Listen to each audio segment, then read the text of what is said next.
CFAP 3 smart testing system is live now.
चलो बच्चों, sorry, आ जाओ आ जाओ। तो यार मैं आपसे ये कह रहा था कि हम एक काम ये करेंगे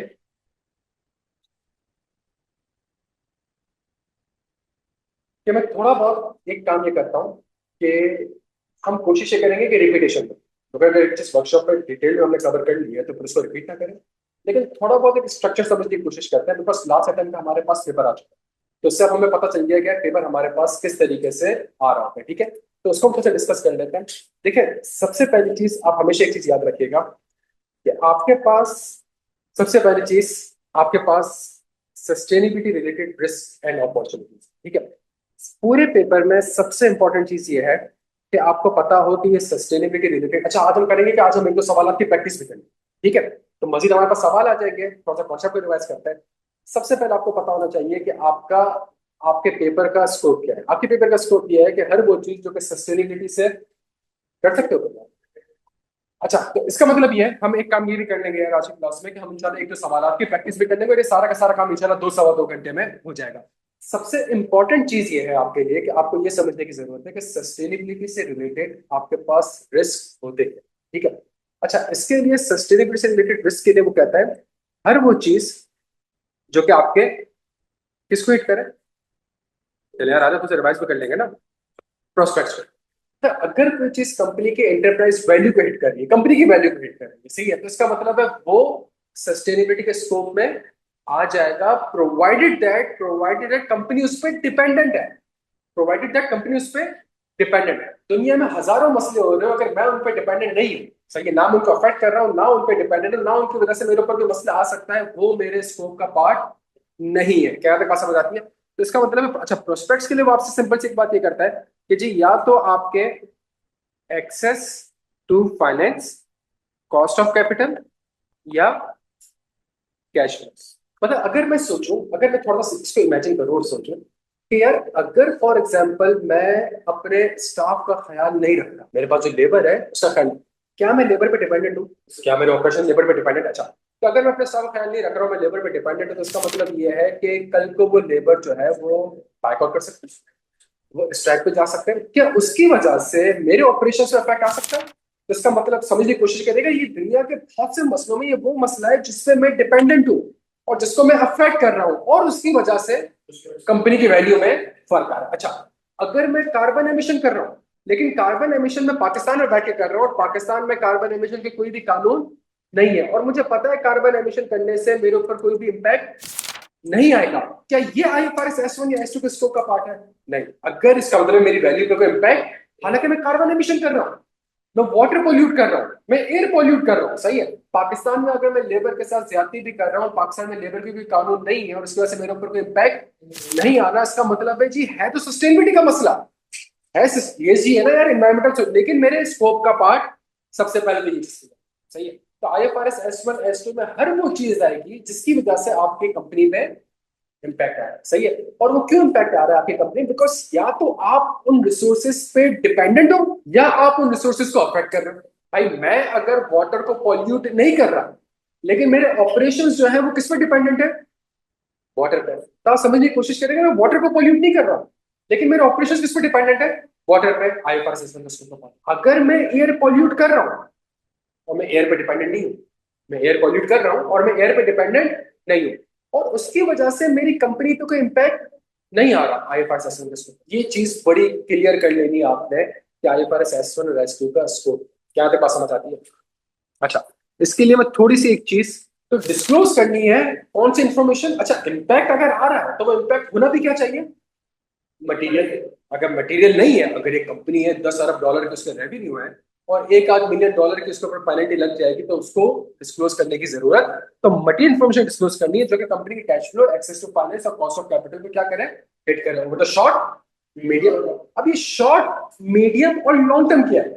ये शॉर्ट मीडियम और लॉन्ग टर्म यही रीजन है जिसकी वजह से आईएफआरएस एस वन और एस टू आया। मजा आ रही है बात? ये शॉर्ट मीडियम लॉन्ग टर्म ये वो वर्ड्स हैं जिसकी वजह से IFRS S one S two नाजिल हुआ है। अदरवाइज तो नाजिल होने की जरूरत ही नहीं होती। क्यों? बिकॉज अगर आप आईएस2 देखें तो आईएस2 में अमेंडमेंट है, और अमेंडमेंट में उसने कहा कि जी क्लाइमेट चेंज की वजह से कोई भी इफेक्ट आपके इन्वेंटरी पे हो आप उसको डिस्क्लोज करें। आप 36 उठा के देखें, 36 में रिसेंटली अमेंडमेंट है, उसने कहा जी क्लाइमेट चेंज की वजह से अगर आपका प्लांट इम्पेयर्ड हो रहा है तो आप क्या करें? डिस्क्लोज करें।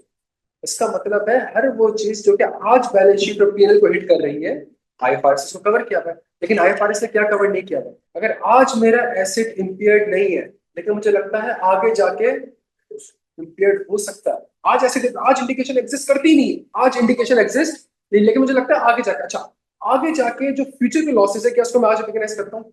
ना मैं डिस्क्लोज करता हूँ, रिकॉग्नाइज करता हूँ। आईएफआरएस तो क्या कहता है कि जी अगर वाटर की स्कैर्सिटी की वजह से आगे जाके आपके ऑपरेशंस को अफेक्ट आएगा तो उसको भी आपने आज डिस्कस करना, उसको बता दें कि जी ये शॉर्ट टर्म में इम्पैक्ट है, ये मीडियम टर्म में इम्पैक्ट है, और ये ताकि इन्वेस्टर को पता चल जाए कि कंपनी के पास कितना टाइम है, उसकी strategy short medium long term में एडजस्ट कर सकती है कि नहीं कर सकती। बच्चे यहाँ तक क्लियर है?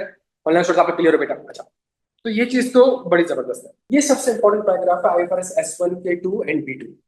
एंड एंटिटीज एबिलिटी, मैं इसकी बात कर रहा हूँ, and entity's ability to generate the cash flows over the short, medium, and long term is inextricably two or more things so close that can't be separated, linked to the interaction between the entity and its.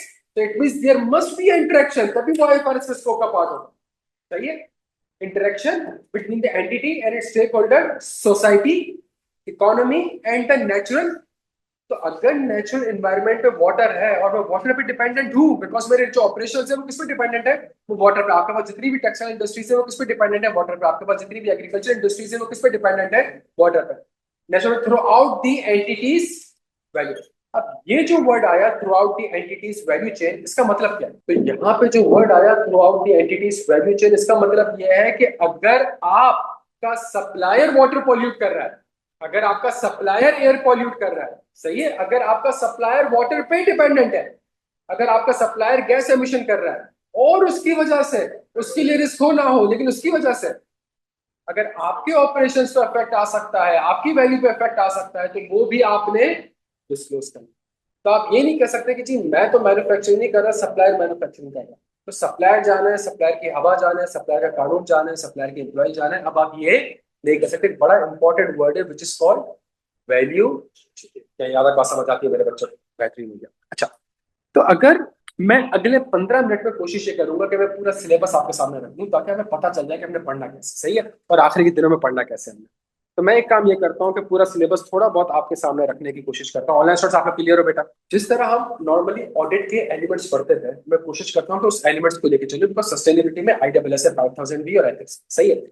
यहाँ पे हमारे पास एक concept होता था which is called three party relationship, सही है। तो हमारे पास इन्वेस्ट शेयर होल्डर को मैं कह रहा हूँ इन्वेस्टर्स, सही है, या स्टेक होल्डर्स कह रहा हूँ। फिर मैं कह रहा हूँ मैनेजमेंट, और ऑडिटर नहीं कह रहा मैं, प्रैक्टिशनर, सही है। फिर मेरे पास एक आदत होता था सब्जेक्ट मैटर। वो सब्जेक्ट मैटर किसी न किसी सुटेबल क्राइटेरिया के हिसाब से बनता था, और उसके अगेंस्ट में मुझे एविडेंस ऑब्टेन करने होते थे, और फिर जाके मुझे कोई ना कोई रिपोर्ट और ओपिनियन इशू। तो पूरा स्ट्रक्चर ये है कि एक सब्जेक्ट मैटर होगा मेरे बच्चे। वो सब्जेक्ट मैटर क्या कहलाएगा? वो अब थोड़ा सा हल्के हल्के लेके चलते हैं। वो सब्जेक्ट मैटर मेरे पास क्या कहलाएगा? Financial statements? फाइनेंशियल स्टेटमेंट्स नहीं सर, वो सब्जेक्ट मैटर मेरे पास कहलाएगा सस्टेनेबिलिटी इंफॉर्मेशन। सस्टेनेबिलिटी रिपोर्ट कहते हैं, इस तरह एनुअल रिपोर्ट कहते हैं, इस तरह फाइनेंशियल स्टेटमेंट कहते हैं, सिर्फ सस्टेनेबिलिटी रिपोर्ट कहते हैं, सस्टेनेबिलिटी। इसके अंदर आ क्या रहा होगा? अच्छा, ये जो सब्जेक्ट मैटर है सस्टेनेबल इंफॉर्मेशन, ये किसी ना किसी बेंचमार्क और क्राइटेरिया के तहत बनेगा। जल्दी बच्चों मुझे बता दो वो क्राइटेरिया क्या है? IFRS S1 and IFRS S2। IFRS S1 and IFRS, फिलहाल हमारा क्राइटेरिया से इतना है, IFRS S1 एंड S2। मैं S2 को भी थोड़ी देर के लिए मिटा देता हूँ, सिर्फ मैं रखता हूँ फिलहाल IFRS। अब IFRS S1 आपसे क्या कहता है? IFRS S1 आपसे सिर्फ और सिर्फ दो रिक्वेस्ट करता है। कितनी रिक्वेस्ट करता है? पहला कहता है कि जो सस्टेनेबिलिटी है इससे रिलेटेड रिस्क एंड, अच्छा मैं SRO लिख दूं ताकि आसानी रहे थोड़ी सी। जो SRO है, sustainable related risk and opportunity, उसको आप क्या करें? आइडेंटिफाई। क्लियर है बच्चों? इसका मतलब अगर कोई सवाल दिया हुआ हो तो उसमें एक सवाल एक्सपेक्टेड है कि वो आपसे क्या कर सकता है कि और मैं 15 मिनट के एंड में आपको बता दूंगा पॉसिबल 15-20 क्वेश्चन क्या होंगे उससे। ठीक है, तो पहली चीज उसमें प्रैक्टिस भी करना। सही है, तो सस्टेनेबिलिटी रिलेटेड से पहला ऑब्जेक्टिव क्या है? आपने क्या करना है? आइडेंटिफाई करना है। क्या आइडेंटिफाई करना है? अच्छा, इसका मतलब है कौन SROs होंगे क्या? वो चीज जो कि कंपनी को हिट करे, हर वो चीज जो कि कंपनी को हिट करे। सही है, और हर वो चीज जब मैं कहता हूं कि कंपनी को हिट करे तो इसका मतलब है कंपनी उस चीज पे, चाहे वो नेशनल एनवायरमेंट हो, चाहे वो रिसोर्सेज हो, कुछ भी, या तो कंपनी उसको अफेक्ट कर रही है या कंपनी उस पर डिपेंडेंट है, वो चीज क्या कहलाएगी? ऐसा। ठीक है, अब जब आपने आइडेंटिफाई कर दिया तो अगला काम क्या होगा मेरे बच्चों? डिस्क्लोज करना है। IFRS S1 S2 रिकॉग्निशन का स्टैंडर्ड नहीं है। हमारे पास जितने भी अकाउंटिंग स्टैंडर्ड होते हैं वो क्या होता है? इनिशियल मेजरमेंट, सही है, उसके बाद इनिशियल रिकॉग्निशन, फिर सब्सिक्वेंट मेजरमेंट, सही है, और फिर disclosure. IFRS S1 S2 recognition का स्टैंडर्ड। IFRS है तो अकाउंटिंग, लेकिन अकाउंटिंग वो किस चीज का स्टैंडर्ड है? डिस्क्लोज का। तो क्या चीज डिस्क्लोज करनी है? तो जो भी रिस्क आपने आइडेंटिफाई करा उसके कुछ चीजें आपने डिस्क्लोज करनी है, which is called governance, strategy, risk management and matrix and target. अब ये जो मैट्रिक्स एंड टारगेट्स हैं, इसके ऊपर हमारे पास एक और किताब आ गई जिसका नाम क्या है? और SASB का सिर्फ पहला पेज जिस पर टॉप शीट आ रही है, समरी आ रही है, सिर्फ वो पता है, पूरा आपको पढ़ने की जरूरत नहीं है। क्यों? आपको पता होना चाहिए इंडस्ट्री ये है और इस इंडस्ट्री के अंदर ये चीजें जो है वो लिखी भी आ रही है। तो फॉर एग्जाम्पल अगर मैं हाथ के हाथ आपको थोड़ा सा आइडिया दे दूं इस चीज का, तो हमारे पास एक केमिकल इंडस्ट्री है, और केमिकल इंडस्ट्रीज में ये आपके पास जो टॉप शीट आ रही है कि ये डिस्क्लोजर टॉपिक्स हैं, इसका पता होना चाहिए। ठीक है, और उसके बाद जो इसने आगे जाके आपको ये मैट्रिक्स एंड टारगेट की टॉप शीट प्रोवाइड करती है। ये आप चाहें एक बार लेक्चर अगर आप देखेंगे तो चीजें कवर हो जाएंगी। लेक्चर देखने के बाद आपने वापस से इसको रेफर नहीं करना है, शुरू के ये सिर्फ 2-3 पेजेस आपने रेफर। क्या यहाँ तक बात समझ आती है? SASB में और आपने टाइम, आपको पता नहीं है, SASB आपको मैट्रिक्स बताता है, SASB आपको टारगेट्स बताता है, SASB आपको रिस्क बताता है, और जगह जगह पे आपको स्ट्रेटेजी बताता है, जगह जगह पे, हर जगह पे नहीं पता, और ये लेक्चर में कवर है। सही है, तो ये तो जब ये चीज पढ़ ली, मैंने पढ़ा दी, मैंने पूरा पढ़ा भी दिया, समझा भी दिया, सब कुछ कर दिया, आपको मजीद कोई पेपर में 10 से 12 नंबर का SASB आता है, और बड़ा आसान सवाल होता है। लास्ट टाइम में जो सवाल आया था डायरेक्ट टॉप शीट से ही, उसे सवाल में आपसे पूछा कि जी greenhouse gas emission disclose हो रही है, और सवाल में उसने लिखा कि सिर्फ और सिर्फ उसने स्कोप 1 एमिशन डिस्क्लोज करी है। आप कहेंगे जी स्कोप 2 भी होनी चाहिए, स्कोप 3। क्लियर हो मेरे बच्चों यहाँ पे? अच्छा, तो इसका मतलब ये हो गया, इसका मतलब ये हो गया कि हमारे पास ये 4 चीजें हमने डिस्क्लोज करनी है, गवर्नेंस, स्ट्रेटेजी, रिस्क मैनेजमेंट और मैट्रिक्स एंड टारगेट के ऊपर। जगह जगह पे मैट्रिक्स एंड टारगेट के ऊपर कहाँ हेल्प मिलेगी? SASB। अच्छा, और शायद कहीं थोड़ा बहुत मैं क्या लिख रहा हूँ, थोड़ा बहुत स्ट्रेटेजी वाला जो होगा कि जी आपकी स्ट्रेटेजी क्या होनी चाहिए, उससे रिलेटेड जो डिस्क्लोजर होगा वो कहाँ पे होगा? वो है। और SASB ने एक और जगह आपको हेल्प करी, किस चीज के ऊपर? आइडेंटिफिकेशन के ऊपर। तो इसका मतलब है मेरे पास 77 इंडस्ट्रीज है, जिसमें से 11-12 इंडस्ट्रीज मेरे सिलेबस का पार्ट है। 11-12 इंडस्ट्रीज में ऑन एवरेज 7 या 8 से रिस्क बताए हुए, तो टोटल मेरे पास रिस्क कितने होते हैं? 80 और 90। तो वो सवाल भी आपसे पूछेगा, वो कहां से पूछेगा? उस 80 या 90 रिस्क से पूछेगा, और वो 80 और 90 रिस्क मैंने आपको IFRS S1 और S2 में कंपाइल करके दे दिया है, अलॉन्ग विद द स्ट्रेटेजी, जो कि जगह जगह पे था, पूरा कर दिया। उस स्ट्रेटेजी के अगेंस्ट प्रोसीजर्स क्या होंगे कहीं भी नहीं लिखे हुए, हर रिस्क के अगेंस्ट मैंने आपको क्या बता दिया? प्रोसीजर। अगर वो हैंड आउट भी 6-6 पेज का आप पढ़ लेंगे, मोर देन सफिशिएंट है, आपको आइडिया हो जाएगा। The point is her industry में, हर इंडस्ट्री जो होगी वो कहीं ना कहीं आपके कंपनी को, क्लियर हो मेरे बच्चे? यहाँ पे ऑनलाइन स्टूडेंट्स आप क्लियर हो? तो इसका मतलब हो गया। अच्छा, तो यहाँ पे हमारे पास सब्जेक्ट मैटर जो हो गया वो सस्टेनेबिलिटी इंफॉर्मेशन हो गया, जिसके अंदर क्या आ रहा होगा? इसके अंदर क्या आ रहा होगा? इसके अंदर डिस्क्लोजर आ रहा होगा, जिसके अंदर SROs भी आ रहे होंगे कि ये SROs है, और उस एसआरओ के अगेंस्ट इसका डिस्क्लोजर भी आ रहा होगा। क्या याद है, बात समझ आती है? अच्छा, फिर उसके बाद अगली चीज सुइटेबल क्राइटेरिया, वो क्या था? IFRS S1। क्लियर है बच्चों? फिर क्या चीज आती है? एविडेंस। अब जब ये एविडेंस वाला पार्ट आता है, जब ये एविडेंस वाला पार्ट आता है, तो यहाँ पे कौन इन्वॉल्व हो रहा है? तो इसका मतलब है सस्टेनेबिलिटी इंफॉर्मेशन को बनाने की जिम्मेदारी किसकी? मैनेजमेंट की। किसके हिसाब से बनाने की जिम्मेदारी? IFRS के फ्रेमवर्क के हिसाब से। तो सबसे पहली चीज प्रैक्टिशनर ये देखेगा कि क्या ये फ्रेमवर्क, ये जो कंपनी सस्टेनेबिलिटी इंफॉर्मेशन बना रही है, क्या उसके पास कॉम्पिटेंसी और कैपेबिलिटी है? क्या उसके पास सिस्टम है कि वो GH, वो carbon scope 1 emission, scope 2 emission capture कर सकते? क्या उसके 1000 सप्लायर, तो 1000 सप्लायर में लेबर लॉस कंप्लाई हो रहे हैं कि नहीं हो रहे, कितनी ग्रीन हाउस गैस एमिशन हो रही है, क्या उसके पास सारा का सारा डेटा अवेलेबल है? तो ऑडिटर जो है वो ये काम करेगा एंगेजमेंट एक्सेप्ट करने से। ऑडिटर देखेगा इसको, ऑडिटर देखेगा इसको, और ऑडिटर किसको देखेगा? इसको। और ऑडिटर किसको देखेगा? सही है भाई, इन्वेस्टर क्यों देखेगा? ताकि पर्पस पता चले कि कंपनी बना क्यों रही है। मैनेजमेंट क्यों देखेगा? क्योंकि मैनेजमेंट की इंटेग्रिटी पे इंफॉर्मेशन को क्यों देखेगा कि क्या मैनेजमेंट के पास process, competency, capability, governance system है कि वो बना सके। और बना किसके बेसिस पे रही है? क्राइटेरिया। तो क्या क्राइटेरिया एक्सेप्टेबल है? फाइनेंशियल स्टेट पाकिस्तान में किसके हिसाब से बनते हैं? IFRS के हिसाब से क्राइटेरिया एक्सेप्टेबल है। अपने किसी कानून के हिसाब से बने, जो मैं केबीटी के एग्जांपल देता हूं, एक्सेप्टेबल नहीं है। क्लियर है बच्चों सारे यहाँ पे? और फिर उसके बाद जब एंगेजमेंट एक्सेप्टेंस हो जाएगी, तो ऑडिटर क्या काम, तो ऑडिटर ने पहला काम क्या करा? ऐसा ही है बच्चों। अगला काम क्या करेगा? जब प्लानिंग करेगा, तो प्लानिंग में सबसे इंपॉर्टेंट चीज क्या है? रिस्क। रिस्क को आइडेंटिफाई करना है और रिस्क को असेस करना है। जब रिस्क है, तो मेरे पास यहाँ पे रिस्क होगा। प्रैक्टिशनर के लिए क्या रिस्क होगा? मैनेजमेंट ने सारे के सारे SROs को आइडेंटिफाई, अगर दूसरा रिस्क हाँ जी किया है, लेकिन उसको डिस्क्लोजिंग और स्पेसिफिक जाना है। जो मैट्रिक्स और टारगेट्स होंगे वो SASB के हिसाब से। कंपनी ने जो अपनी स्ट्रेटेजी बताई है, वो स्ट्रेटेजी एप्रोप्रिएट नहीं है। मैनेजमेंट ने जो गवर्नेंस का डिस्क्लोजर दिया हुआ है वो मौजूद, यहाँ तक बात समझ। तो जो जिस तरह हमारे फाइनेंशियल स्टेटमेंट में रिस्क आइडेंटिफाई करते हैं, सेम चीज हमारे पास यहाँ पे स्पेसिफिकली 100, 150, 200, 500, 1000 रिस्क आप आइडेंटिफाई कर सकते हो। ये ले रहे सारे यहाँ पे। अच्छा, तो इसका मतलब प्लानिंग हो गई। प्लानिंग में मैंने जो है वो रिस्क को आइडेंटिफाई भी करा, रिस्क को असेस भी करा, और फिर अगला काम मैंने क्या करा? मटेरियल। मैंने मटेरियल, एक चीज हमेशा याद रखना, IFRS S1 S2 में ISSF 5000 के हिसाब से you can't have a single materiality. Common sense ये कहती है कि आपकी एक मटेरियल। हेल्थ एंड सेफ्टी क्या SRO है? कार्बन एमिशन क्या SRO है? वाटर स्कैर्सिटी क्या SRO है? क्या तीनों के मैट्रिक्स और टारगेट्स अलग अलग हैं, या सारे के सारे रुपीस और डॉलर वाले? सबके मैट्रिक्स और टारगेट अलग है। हेल्थ एंड सेफ्टी में एक बंदे की भी डेथ हो गई, मटीरियल है। कार्बन एमिशन 1 यूनिट से ऊपर नीचे हो गया, मटीरियल। तो यहाँ पे आपके हर रिस्क के अगेंस्ट सेपरेट मटीरियल, बहुत एडवांस है। ठीक है, आपने मटीरियलिटी भी आइडेंटिफाई कर ली। जब मटीरियलिटी भी आइडेंटिफाई कर ली, तो फिर उसके बाद आप कौन से फेज में दाखिल होंगे? परफॉर्मेंस पे। और फिर आप जाओगे किसके ऊपर? अब ये जो एविडेंस है मेरे बच्चों, ये भी दो किस्म के, या तो लिमिटेड, या और ये भी एंगेजमेंट एक्सेप्ट करते हुए आपको पता होना चाहिए।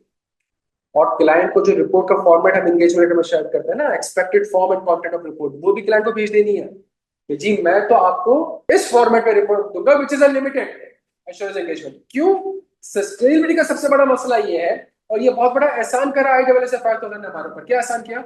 उसने कहा कि भाई अगर तो मैं सिर्फ रीजनेबल एश्योरेंस की रिक्वायरमेंट डाल देता, तो तुम्हारे लिए तो पॉसिबल होता ही नहीं रीजनेबल एश्योरेंस ऑब्टेन करना। क्यों नहीं पॉसिबल? SRO डिफरेंट है, और SRO डिपेंड कर रहा है सप्लायर पे। सप्लायर आपको बता रहा है उसकी कार्बन एमिशन इतनी हो रही है, सप्लायर बता रहा है उसके हेल्थ एंड सेफ्टी के लॉस एंड कंप्लाई हो रहे हैं कि नहीं हो रहे, और आप उसके ऊपर क्या कर रहे हैं? आप और आप मैनेजमेंट उसकी रिपोर्ट ले रही है, आपको प्रोवाइड कर रही है, और आपके पास इसके अलावा और कुछ स्ट्रेटेजी सारी फॉरवर्ड लुकिंग है, फ्यूचर के इफेक्ट सारे क्या है। तो देयर इज अ पॉसिबिलिटी कि आप बिल्कुल ही एक high level of assurance obtain ना कर सको, देयरफॉर आप किसकी तरफ चले जाओ?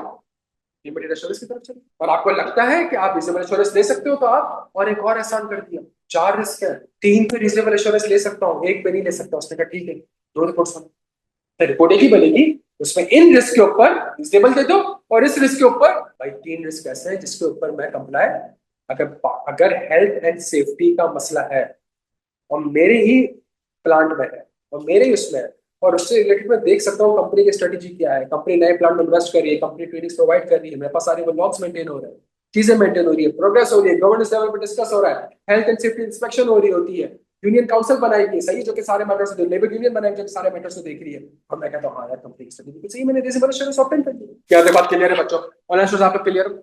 अच्छा, अगर मैं आपसे कहूँ थोड़ी देर के लिए मैं परफॉर्मेंस बेस्ड पे, और अगर मैं थोड़ी देर के लिए आपके पास जाऊं गवर्नेंस पर, अब डिस्क्लोज क्या करना है? गवर्नेंस। और गवर्नेंस के अंदर क्या डिस्क्लोज करना है कि आप बताएं, आइडेंटिफाई करें ऐसी बॉडी, गवर्निंग बॉडी, जिस तरह ऑडिट कमेटी होती है, इस तरह रिस्क कमेटी होती है, इस तरह एक कौन सी कमेटी होगी नॉर्मली? Sustainability committee. तो आप बताएं कि जिस सस्टेनेबिलिटी के मैटर्स जो बोर्ड ऑफ लेवल पे देखे जाते हैं वो फला कमेटी देखती है, इस कमेटी को आइडेंटिफाई करें। उसके बाद क्या करें? How those responsibilities are reflected in the terms of, आपने टीआर सुना है सही, तो टीआर में वो किस तरह से रिफ्लेक्ट हो रही होती है। फिर आप बताएं कि क्या उनके पास एप्रोप्रिएट स्किल्स एंड कॉम्पिटेंसीज है या नहीं, आप वो बताएं। बोर्ड किस तरीके से मैटर्स, जितने भी मैटर्स बोर्ड के पास आते हैं, जितने भाई बोर्ड के पास तो सारे मैटर्स आते हैं ना, आप कंपनी सेट उठा के देख लें, ये वो मैटर्स हैं जिस जो बोर्ड के पास जाएंगे, बोर्ड की अप्रूवल के बगैर आप नहीं कर सकते। आप फाइनेंसिंग ऑब्टेन बोर्ड के, आप रिलेटेड पार्टी के साथ ट्रांजेक्शन, आप एसेट को सेल बोर्ड के अप्रूवल के बगैर नहीं कर सकते। सारे मैटर्स है ना, तो इसका मतलब सारे के सारे मैटर्स किसके पास जाएंगे? आप नहीं इन्वेस्टमेंट बोर्ड से पूछे बगैर नहीं कर सकते। ये सारे मैटर्स किसके पास जा रहे हैं? ये आज जा रहे हैं, ये आज से पहले भी जा रहे थे, ये आज से 50 साल पहले भी जा रहे हैं, लेकिन चूंकि आज ये बोर्ड के पास जा रहे हैं और आईएफआरएस S1 और S2 है और सस्टेनेबिलिटी है, तो बोर्ड इन सारे मैटर्स में सस्टेनेबिलिटी को किस तरीके से वेट करता है, कैसे सस्टेनेबिलिटी के लेंस से उन मैटर्स को असेस कर रहा होता है।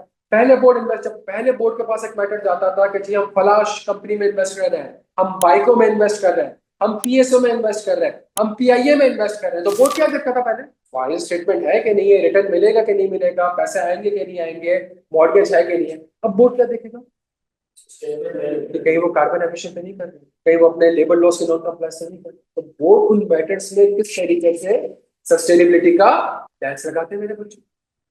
फिर उसके बाद किस तरीके से बोर्ड जो है वो टारगेट्स को, वो जो चौथा पार्ट था मैट्रिक्स एंड टारगेट्स, तो जो टारगेट्स होंगे वो ये थोड़ी ना कोई भी बच्चा आके टारगेट सेट करके चला जाएगा, भाई टारगेट सेट कौन करेगा?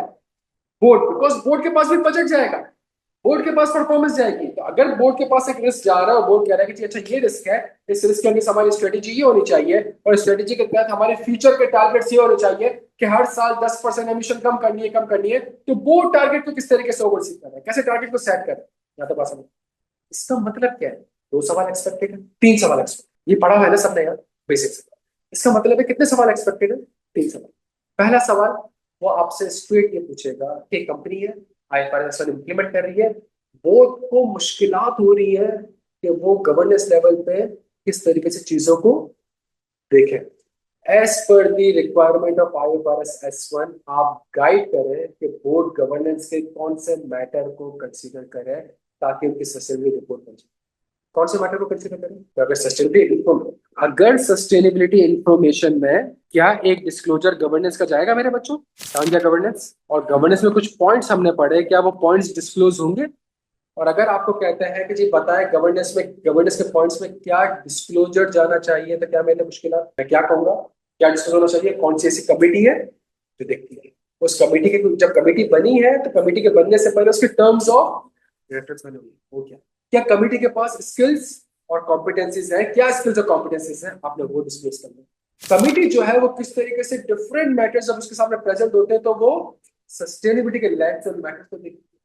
कमेटी जो है वो किस तरीके से टारगेट्स वगैरह सेट करते हैं, तो ये लिख लोगे। ये पहला सवाल। दूसरा सवाल सवाल में आपको दिया हुआ होगा कि गवर्नेंस का डिस्क्लोजर है, क्रिटिकली इवैल्यूएट करें।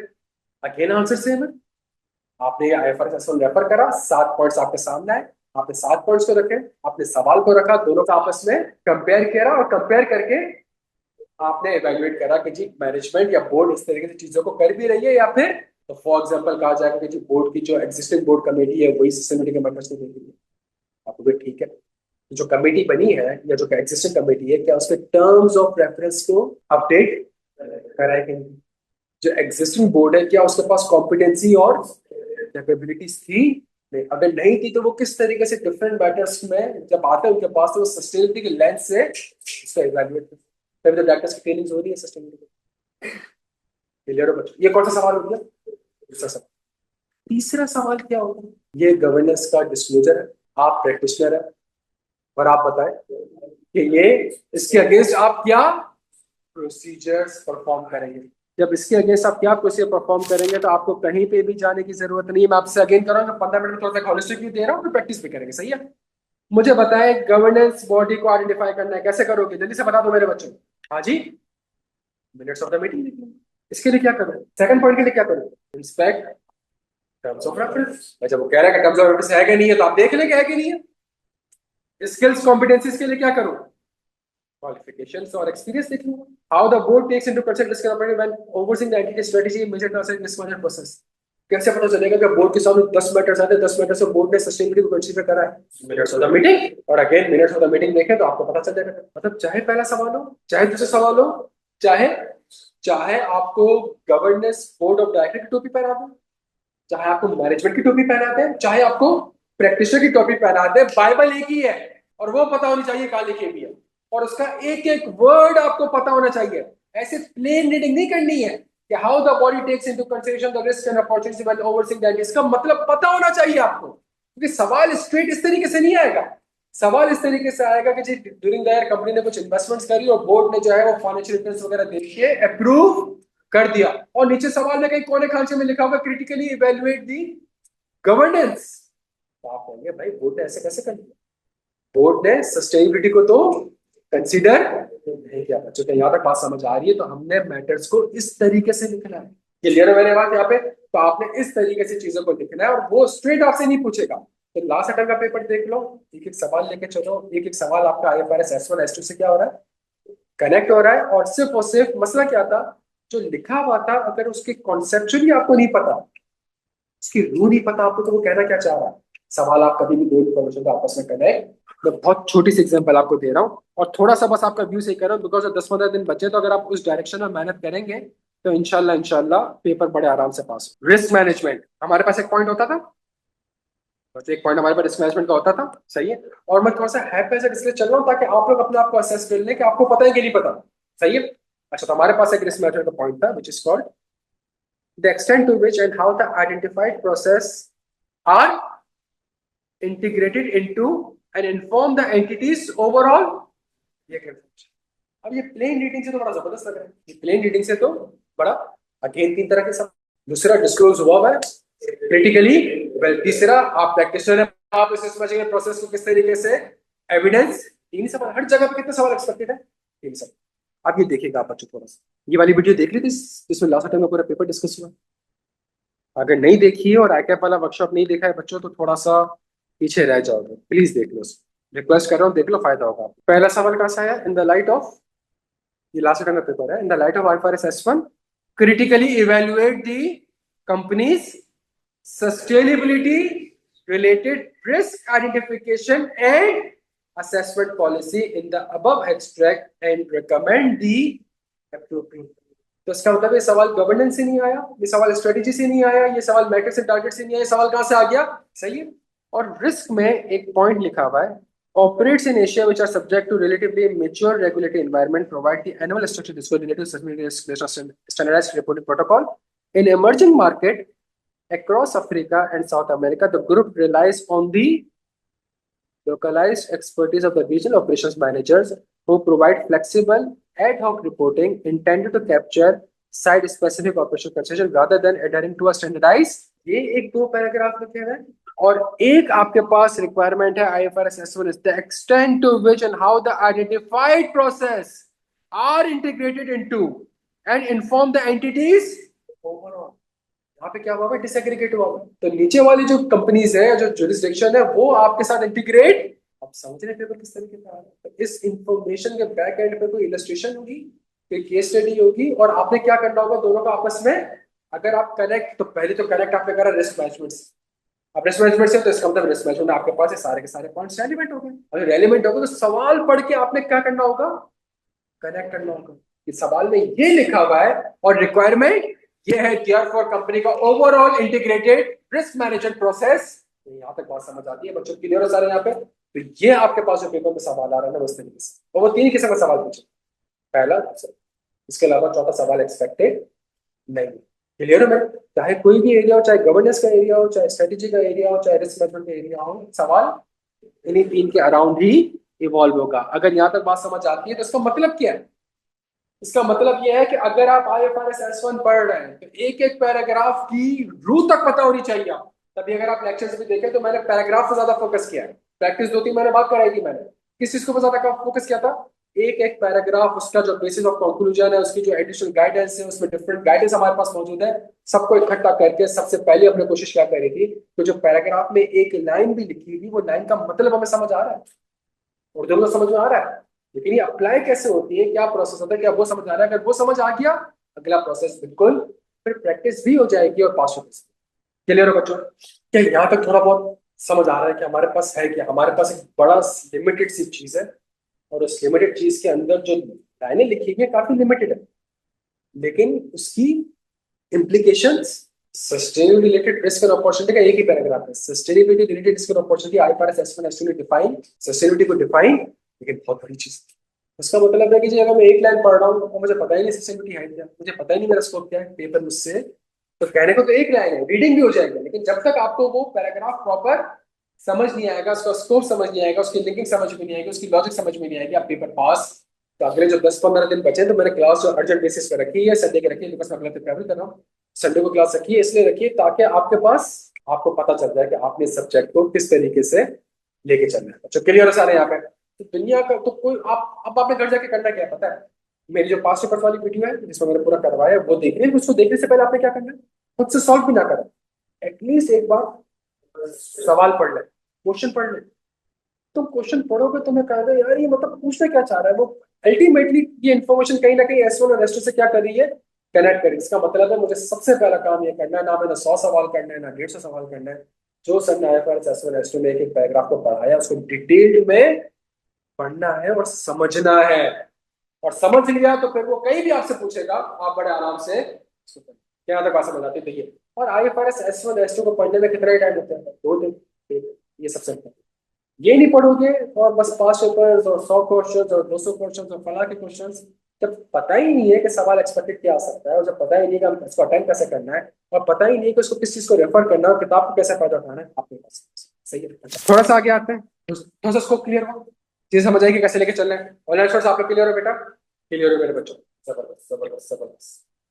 चलो आज के दिन तो सवाल कर ले, और प्लस मेरा इंशाल्लाह प्लान ये है कि मैंने बहुत सी डिफरेंट प्रोफेशनल बॉडीज को असेस किया, सही है, उसकी उसके सवाल देखे, गाना हो, नाइजीरिया हो, साउथ अफ्रीका हो, स्कॉटलैंड हो, ICW हो, ACC के प्रोफेशनल डिप्लोमा का जो सवाल है ये हो, उन सब के बेसिस पर जो हम काम कर रहे हैं, मैं और शबी जो काम कर रहे हैं वो ये कर रहे हैं कि IFRS S1 का पहला कॉन्सेप्ट, उसके ऊपर एक अच्छा सिनेरियो डिस्कशन, फिर दूसरा, और इसका मतलब है जितने भी कॉन्सेप्ट्स हैं उन सबके ऊपर, starting with the business model, business model के ऊपर एक सवाल, वैल्यू चेन के ऊपर एक सवाल, आप समझ रहे हैं, मटीरियलिटी के ऊपर एक सवाल, कनेक्टेड इन्फॉर्मेशन के ऊपर सवाल, आइडेंटिफिकेशन ऑफ रिस्क के ऊपर सवाल, फिर आइडेंटिफिकेशन होगी डिस्क्लोजर, तो डिस्क्लोजर है तो गवर्नेंस के ऊपर सवाल, स्ट्रेटेजी के ऊपर सवाल, रिस्क मैनेजमेंट के ऊपर सवाल, मैट्रिक्स एंड टारगेट्स के ऊपर सवाल, then same thing for the IFRS and the same thing for the ISSA 5, ISSA 5000 है तो एक्सेप्टेंस के ऊपर सवाल, प्लानिंग के ऊपर सवाल, परफॉर्मेंस, तो ये कुछ 60-70-80 क्वेश्चन हमारे पास बनेंगे और बड़े आराम से हम उसको, बिकॉज हमें सवाल पढ़ के सिर्फ ये समझते अच्छा जी सवाल इस तरीके से आ सकता है और 2-3 लाइन के उसके आंसर्स होंगे, तो इस तरीके से करके हमने इसको लेके चलना है।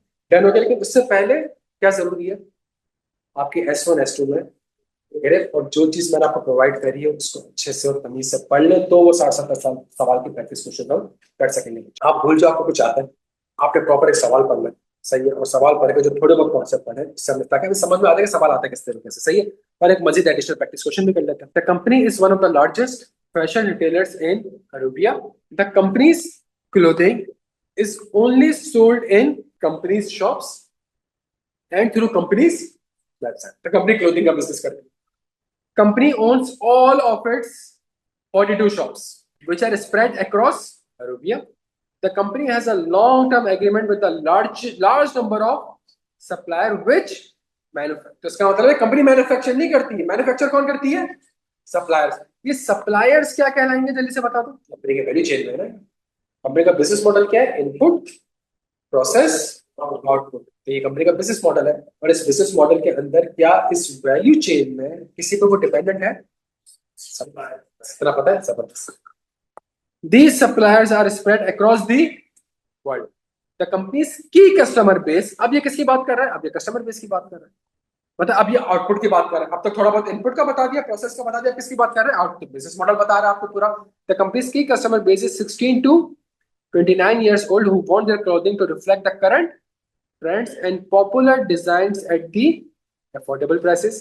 The company is listed and is compliant with the best practice corporate governance, including having an inter-audit function which reports into its audit. तो इसके बाद वो कुछ इन्फॉर्मेशन आपको दे रहा है, और वो कह रहा है sustainability related risk and opportunities. अच्छा, ये जो सवाल है इसमें मैं S1 भी कराऊंगा, इसमें मैं S2 भी कराऊंगा, और इसमें मैं ISS से global weather patterns are increasingly. अब ये वेदर की बात कर रहा है तो इसका मतलब किस चीज की बात कर रहे हैं मेरे बच्चों? क्लाइमेट की। और क्लाइमेट में किस चीज की बात कर रहे हैं? ध्यान दो। तो वो कह रहा है ग्लोबल वेदर पैटर्न जो है वो काफी चेंज हो रहा है, काफी अनप्रेडिक्टेबल। समर जो है वो बारिश ज्यादा हो रही है, और विंटर्स हैव बिकम। तो इसमें हो क्या रहा है कि जी अगर मैं समर के कपड़े, अगर समर को प्रेडिक्ट कर रहा हूँ कि समर आएगी तो धूप होगी तो मैं टी शर्ट वगैरह निकाल लूँ, लेकिन बारिश वगैरह हो तो लोग क्या खरीद रहे हैं? रेनकोट्स वगैरह खरीद रहे हैं, सही है। This has affected the demand, and in recent years, the company has had to increase price discount to sale of its inventory at the end of। क्या ये क्लाइमेट रिलेटेड रिस्क है? क्या पैटर्न क्लाइमेट चेंज होने की वजह? अच्छा, क्या जलजले आ रहे हैं? क्या तूफान आ रहा है? तो दो तरीके के क्लाइमेट रिलेटेड रिस्क होते थे, एक एक्यूट होता था, क्रॉनिक होता था। क्या ये आपका एक्यूट रिस्क है? नहीं, आपका कौन सा रिस्क है? ये क्रॉनिक रिस्क है। क्या आपका वेदर ट्रांस नहीं, तो हमारे पास दो रिस्क होते हैं, एक फिजिकल रिस्क होता है और एक ट्रांसिशन। ये होता है कि जो रेगुलेटरी चेंजेस आएगी इसकी वजह से मेरे ऊपर क्या है, जो ट्रांसिशन रिस्क। उसके बाद जो दूसरा रिस्क है मेरे पास फिजिकल रिस्क, उसमें दो किस्म के रिस्क है, एक एक्यूट है और एक कि अगर ग्लोबल वार्मिंग वगैरह बढ़ रही है आपकी, सही है, और पैटर्न चेंज हो रहा है आपका, तो वो आपका क्रॉनिक रिस्क है। और आपके पास एक्चुअल फ्लडिंग वगैरह हो रही है, सही है, तो वो आपके पास सही है। तो इसका मतलब है कि जी मेरे पास एक, क्या क्लाइमेट चेंज होने की वजह से मेरे ऑपरेशंस पे इफेक्ट आ रहा है? भाई मेरे ऑपरेशन में इफेक्ट आ रहा है, तो ये मेरे पास क्लाइमेट रिलेटेड रिस्क हो गया। तो सवाल की रिक्वायरमेंट है, मैं थोड़ा सा आपके सवाल की रिक्वायरमेंट को कर दूं। पहले सवाल की requirement, briefly explain climate related transition risk, climate related.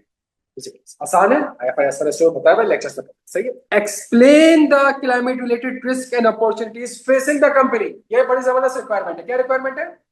कि वो कह रहा है कि जी कंपनी में जो climate related risk and opportunities है उसको क्या करें? एक्सप्लेन करें।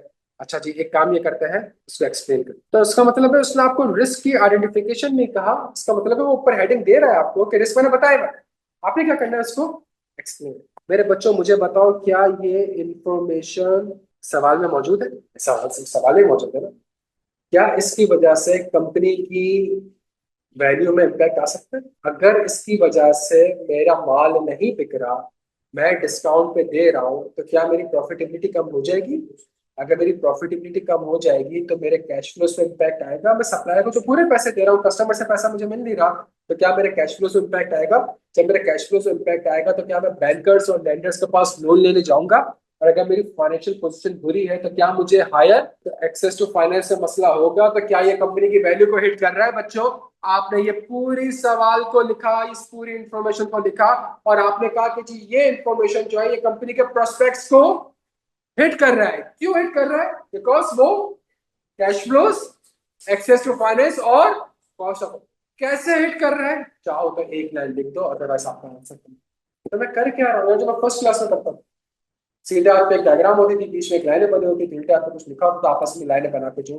लेकिन कॉन्सेप्ट अगर अच्छा नहीं होगा तो ये इन्फॉर्मेशन स्किप हो जाएगी। समझ रहे हो मेरी बात को? तो क्या ये IFRS S1 ने कहीं लिखा हुआ है? नहीं लिखा हुआ। क्या S2 में कहीं लिखा हुआ है? नहीं लिखा हुआ। आपको जितने भी मैटर्स दिख जाए, आपको कहीं लिखे हुए दिखेंगे, आपको नहीं लिखे हुए दिखेंगे। तो इसका मतलब है कॉन्सेप्चुअली आप साउंड नहीं हो और आपको पता नहीं कि रिस्क है क्या, कंपनी के पर्सपेक्टिव से हिट कैसे करता है। आप सवाल पढ़ के पिक ही नहीं कर पाओगे, और जब पिक नहीं कर पाओगे तो क्या यहाँ तक बात समझ आती है? तो इसका मतलब है 70, 80, 100, 150 रिस्क जो मैंने आपको कंपाइल करके दी गई 3-3, 4-4 पेज में, आपको वो पढ़ना। उसमें से भी कोई पॉइंट समझ नहीं आ रहा, सेस भी जाकर रेफर करो, उसे फिर एक्सप्लेनेशन दी। अब आपको पता होगा कि आपने पढ़ना, अगर एक चीज समझ आ रही है वहां से पढ़ते, तो सेस भी रेफर करने की जरूरत नहीं है। और अगर आपको लगता है नहीं यार इसमें, अगर मैं, आप ड्राफ्ट कर रहे हो कोई आंसर, आप कहते हैं मैं ड्राफ्ट कर रहा हूँ और ये क्लोथिंग इंडस्ट्री है और मेरे पास अपैरल इंडस्ट्री भी दिया हुआ है, मेरे सिलेबस का पार्ट है, एक काम करता हूँ उसकी ड्राफ्टिंग में चेक करता हूँ कि क्या अपैरल इंडस्ट्री जो लिखेगी क्या मुझे हेल्प, यहाँ पर तो 2 लाइन आपको वहां से प्रैक्टिस ऐसे करनी है, रिविजन ऐसा करना है। क्या बात समझ आती है? और मैंने अपने लेक्चर में कुछ ड्राफ्टिंग में जो इंडस्ट्रीज कवर हो रही है, मैंने जाके बाकायदा तौर पे सेल्सबी को रेफर किया है और रेफर करके बताया कि यहाँ पे उसने बताया हुआ रिस्क को एक्सप्लेन किया हुआ है, तुम कॉपी पेस्ट कर लो। तो ये प्रैक्टिस आपने करते रहने हैं। ऐसा नहीं कि सामने सवाल कर रहा है मेरा लेक्चर देख भी आज समझ आ रहा है, नहीं, आप खुद से कैसे करेंगे आप ये। डन हो गया, आने वाले क्लियर हो। तो अगेन मेरी छोटी सी रिक्वेस्ट है, दो काम लाजमी करना है जो मैं स्पेशली आया मुझे एक वर्कशॉप डिलीवर करने आया हूँ जो फर्म के पार्टनर्स वगैरह को डिलीवर किया, सही है। उसमें जो शुरू के 2 घंटे हैं जिसमें मैंने पूरा S1 S2 यार वो देख लो, वो 10 घंटे का वर्कशॉप है, उससे ज्यादा बेस्ट ये काम करना, सही है। 2 घंटे और प्लस 2 घंटे का मैंने एक सेशन रखा हुआ है जिसमें मैंने लास्ट अटेम्प्ट का पेपर, और ये दोनों यूट्यूब पे पढ़े हुए हैं, ये दोनों यूट्यूब पे पढ़े, सही है। उसको एक बार देख लो, पता चल जाएगा कि 15 दिन पढ़ना कैसे। लोगों ने 2-2 दिन पढ़ के वर्कशॉप लेके भी किया। अगर आपने क्रैक कर लिया ना कि चीज क्या है और सवाल कैसे आ सकता है, इंशाल्लाह आपके पास आप ऐसे कितने लोग टेस्टिंग सिस्टम यूज कर रहे हैं। तो जितने भी 60-70 सवाल मैं आपको बता रहा हूँ, ये सारे के सारे अभी कहाँ पे अपलोड होंगे। जो भी कॉन्सेप्ट पढ़ा आपने बिजनेस मॉडल पढ़ी, आपको लगा अच्छा है, डन हो गया बच्चों। The production of fashion and clothing is water intensive at all stages of production including cotton growing and the dyeing of materials. Climate change has caused the flooding। अब मुझे बता दो ये एक्यूट है कि क्रोनिक है? ये एक्यूट है, फिजिकल रिस्क है, सही है। In some parts of the world and water shortage है, तो कहीं पे पानी बहुत ज्यादा आ रहा है, पूरा निजाम था वो आपने खराब कर दिया ना, सही है। अल्लाह का एक निजाम था, सही है। अगर जमीन में पानी पड़ा हुआ तो वो पानी पूरी दुनिया में कैसे लेके जाना है, तो वो बादल वाला एक प्रोसेस है हमारे पास कि जो पानी जो है एवेपोरेट होगा, बादल बनेंगे, बादल जो है वो घूमेंगे और घूमेंगे, तो उसके बाद जाके डिफरेंट जगह पे वो अल्लाह का एक निजाम है कि किस तरीके से जमीन के पानी को आसमान पे लेकर आए, आसमान पे लाने के बाद पूरी दुनिया में पानी की सर्कुलेशन हो। आपने क्लाइमेट को चेंज करा, आपने क्लाइमेट को अफेक्ट करा, उसकी वजह से निजाम का थोड़ा सा चेंज हो गया। कहीं पे बारिश बहुत ज्यादा हो रही है, कहीं पे बारिश बहुत कम। तो इसका मतलब है कि जी क्या ये भी मेरा रिस्क है? हाँ भाई, क्या ये भी मेरा रिस्क है? लेकिन मैं तो प्रोडक्शन कर ही नहीं रहा, सप्लायर तो कर रहा है। और अगर सप्लायर का, सप्लायर क्या है? मेरे बिजनेस मॉडल। तो अगर आपके आंसर में बिजनेस मॉडल का वर्ड नहीं है और अगर आपके आंसर में सप्लाई वैल्यू चेन का वर्ड नहीं है, तो इसका मतलब है कि जी आपका आंसर, आपने कहना है, आपने क्या कहना है, आपने कहना है बैकग्राउंड इंफॉर्मेशन में जो मेरा बिजनेस मॉडल है उसके लिए मुझे सप्लायर जो है वो क्या करता है, इनपुट करता है। और जो सप्लायर है ये जो कि प्रोडक्शन कर रहा है और उसकी प्रोडक्शन किस पर डिपेंडेंट है, वाटर पर। और क्लाइमेट चेंज की वजह से सप्लायर की वाटर शॉर्टेज हो सकती है, या फ्लडिंग की वजह से उसका प्लांट अफेक्ट हो सकता है, या फ्लडिंग की वजह से उसका प्लांट अफेक्ट हो, जिसकी वजह से मुझे टाइम पे माल रिसीव। और जो मेरी इंडस्ट्री है वो तो फैशन की इंडस्ट्री है, उसमें तो डिमांड यूं चेंज हो जाती है, उसमें तो शॉप मेरे यूं चेंज हो जाते हैं, जिसकी वजह से अगर मैं आज ऑर्डर करूं मुझे 3-4 महीने बाद डिलीवर हो रहा होगा, तो मौसम भी चेंज हो चुका है, डिमांड भी चेंज हो चुकी है, फैशन भी चेंज हो चुका है, जिसकी वजह से मेरे कंपनी के ऑपरेशंस में, प्रॉफिटेबिलिटी में, कैश फ्लोस में अफेक्ट आएगा। आएगा। आज फ्लडिंग हुई नहीं है उसके प्लान, सुन लो मेरी, आज फ्लडिंग हुई। कभी आपने IFRS में देखा है? आपने कभी सीईओ के साथ बैठे और आप सीईओ को बोले यार वो टर्की में जलजला आया है, सही है, और कल को जो है वो पाकिस्तान में भी आ सकता है, कोई रिस्क नहीं दिख रहा। अभी CFO से ऑडिट में आपने, लेकिन सस्टेनेबिलिटी में भाई आपकी क्या स्ट्रेटजी, यहाँ तक बात समझ आ रही है बच्चों? तो ये भी हो गया, तो इन्फॉर्मेशन भी। उसके बाद कंपनी क्या कर रही है? कंपनी कह रही है कि भाई कंपनी जो है वो कमिटेड है रिसाइकलिंग वगैरह के लिए। Consumers have grown increasingly conscious about their environmental impact. Some consumers only purchase clothing which is made from recycled fabrics। Demand for the recycled fabrics among clothing manufacturers outstrip। क्या ये भी मेरा risk है भाई? क्या ये भी मेरा रिस्क है? अगर वो एनवायरमेंटल को देख रहा है, उसका मतलब है अगर आप एनवायरमेंटल को इम्पैक्ट कर रहे हैं, आप पानी की यूजेज कर रहे हैं और आप सिर्फ कपड़े बना रहे हैं पानी के यूज करके, और पीने का पानी अवेलेबल उस कम्युनिटी को नहीं है, तो वहां की जो कम्युनिटी है, जो आपका कस्टमर है, वो बाइकआउट कर सकता है, जिसकी वजह से आपके ऑपरेशंस में क्लियर हो बच्चों? अब सुनो, अब मुझे थोड़ा बहुत सवाल की एक और रिक्वायरमेंट है, मुझे IFRS S1 के हिसाब से भी रिस्क करेंगे। मैं सवाल की रिक्वायरमेंट को ऐड कर, the company's performance has been affected by the negative publicity received following the reports of the use of and poor working condition within our supply chain. मैंने क्या लिखा है? वैल्यू चेन, सही है। The board of directors believes the company needs an increased focus on all aspects of sustainability to help improve the company's reputation. This memo details the steps the company introduced a new initiative। अच्छा, इसको छोड़ दें, ये तो उसके बाद है।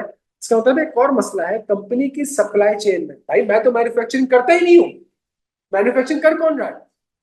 Supplier जो है वो चाइल्ड लेबर का मिसयूज कर रहा है, सही, वो चाइल्ड लेबर को यूज कर रहा है, सही, वो हेल्थ एंड सेफ्टी कंडीशन नहीं कर रहा। क्या यहाँ पे IFRS S1 का रिस्क है या ये क्लाइमेट रिलेटेड रिस्क है?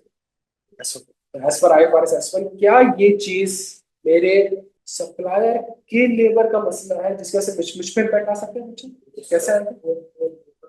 तो वो बाइकआउट करेंगे, वो स्ट्राइक करेंगे, तो वो मुझे माल टाइम पे सप्लाई, यहाँ तक बात समझ आ रही है बच्चों? तो IFRS S1 के हिसाब से भी इसको क्लियर। अब कंपनी ने स्ट्रेटेजी क्या रखी? कंपनी ने एक स्ट्रेटेजी रखी, कंपनी ने कहा यार जो कॉटन है ना हमारे पास 63% जो सप्लायर को चाहिए होता है, ये कॉटन जो है ये वाटर इंटेंसिव क्लियर है ना, यहाँ पे वाटर इंटेंसिव है ना, सही है।